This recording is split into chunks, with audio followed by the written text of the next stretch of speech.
employment issues, how to get a job, how to keep it, where the jobs are. So think about the Jobs Club. And now I'm happy to introduce our speaker for this evening. And I will ask you to quiet down just a little bit so he doesn't have to shout. Our speaker is Israel Vargas. He's the Executive Director of Holston Human Capital Development, and he has brought his Assistant Director, Juliet, with him. There she is. And they are going to be up here, available to you after this. YMCA. Oh, this is Israel Vargas. It's our YMCA. That's YMCA. Good afternoon, guys. Lawson now. A little bit about my background. As she said, I'm the Executive Director to Holston Human Capital Development. We partner with Holston Management throughout the city with about 12 to 13 properties that have many units, a lot of them subsidized units, CHA, Section 8 vouchers, and vacancies are always available for you guys to go ahead and apply and come into the units. Once you come into the units, you will be able to see one of our resident services coordinators to provide you with the supportive services that you need so that you can retain the unit, you can maintain the unit.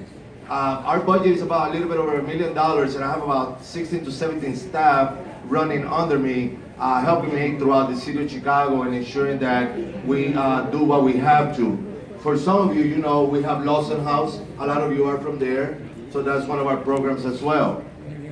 And the reason I wanted to highlight the budget and I wanted to highlight the staffing is because it's very important to the topic that I'm going to talk about today. Prior to coming to Holston Human Capital Development, I worked at Roosevelt University as a Director of Community Engagement, and I also ran a shelter for homeless men, women, and children in Pilsen and Little Village. I have 40 beds for men on 19th and Loomis, and I had 55 beds for women and children in Little Village, and we provided them with 3 meals a day, case management, supportive services, employment services, housing placement, and housing retention services. I did that for about 6 years, and I grew that agency from $440,000 to $1.2 million in a matter of 4 years.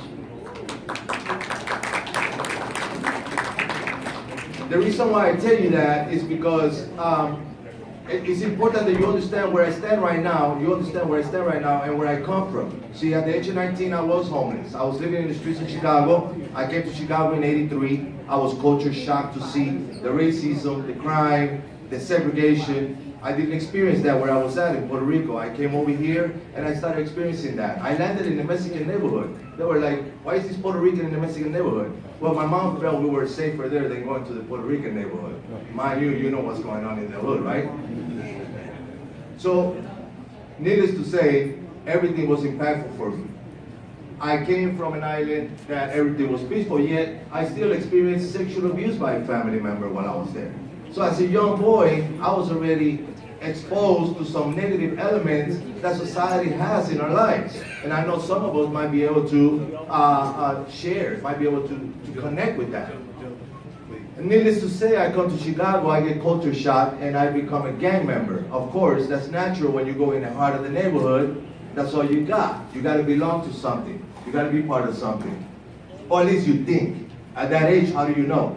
You haven't developed appropriately mentally to be able to cope with the peer pressure, to be able to cope with people offering you drugs, offering you alcohol, and I experienced all of that at that age. That although right now I'm an executive director with a huge budget and a lot of programs, I also did 12 years in prison. So I'm a testament over here of what you can do with your life if you really put your mind to it. In 1990, I was sent to prison for 35 years for being an accessory to a gang-related war in which somebody died. I ended up doing only 12 years and 9 months, and I say only because what I got out of it was more positive than the negative experience I have from it. You develop traumas, you develop PTSD, compartmentalize, structure in a way in which nowadays, even when I dress, I got to match like a uniform.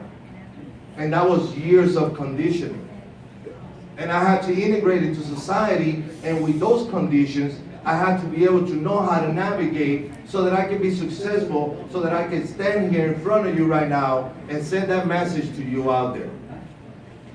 The one thing that helped me in a socio-economic level was an education.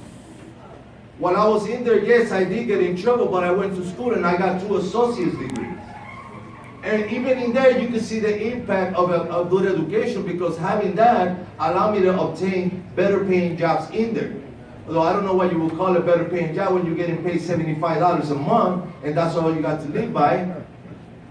But it was a better paying job in there, and the education gave me that.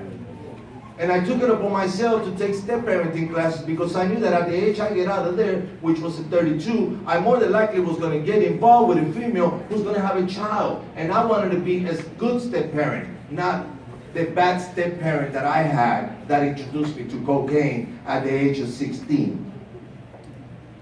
And I went in there and I tutored people and I helped people get their GEDs, and I worked at the newspaper. Yes, we had a newspaper in there. I was a bilingual newspaper person. But if I hadn't gotten that education, I wouldn't have had that mobility within the prison system. That allowed me to interact with people and understand how to socialize with people who sometimes you think are your enemies, like the correctional officers. They were not our enemies. Who was our enemies, guys? Ourselves. Thank you. Thank you. Ourselves. We are our own enemies. We put our boundaries, we put our obstacles in front of us, not understanding how much we have available to us for us to be able to come up, for us to be able to push forward. See, the thing is that we want a quick dollar in our pocket. Yeah, I don't want to go to school because I need a job. I need a job right now. I got out in 2002. In 2003, I started going to Roosevelt University, and I went and applied for a job that required a bachelor's degree. And I didn't have it, but I was already going to school for my bachelor's. And the CEO of the company said, you don't have a bachelor's. Why should I hire you? I said, because I'm going to school right now, and if you want me to change my major to fit what you need in this agency, I'll do it right now. That's how committed I am to you. And without anybody's help, that was the first time I obtained a job with a background. So when anybody comes to me and tell me I can find a job because I have a background, I tell you, you're just making excuses. I move along the system learning. I learned that I've been unemployed a couple of times. I've gotten linked. I've had to get unemployment insurance. I'm no different than anybody here, other than I was able to use my education, not only academically, but environmentally, societally, to be able to know how to navigate the system so that I can become successful and provide for my children and be a good father to them and be a provider and be a role model so that they don't go through what I went through when I was young, so that they don't make the mistakes I made. Right now, my kids have gone with me to ceasefire marches throughout the city of Chicago and Cicero. They've been to Pathways to College trainings that I've done with hundreds of people out there on college accessibility. See, when I was young at the age of 18, I'm like, oh my God, I gotta go to college. What do I do? Who's gonna take me? How do I apply? I don't know none of that stuff. But then it dawned on me, all I have to do is get on the bus, enter the door, and fill out an application. And that's exactly what I did in 2003. Furthermore, I moved myself along. Mind you, when I got out of 3 years on parole, that means that I have a bracelet and they still told me what to do, when to do it, and how to do it. So I was still oppressed with time. I was still being held back. But even with that, I successfully completed. I have 4 goals when I got out. Establish a family, continue my education, engage in a career, and buy me a house. In 2005, I was released from parole satisfactorily.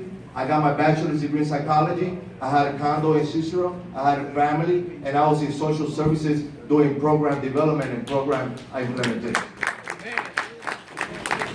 3 years.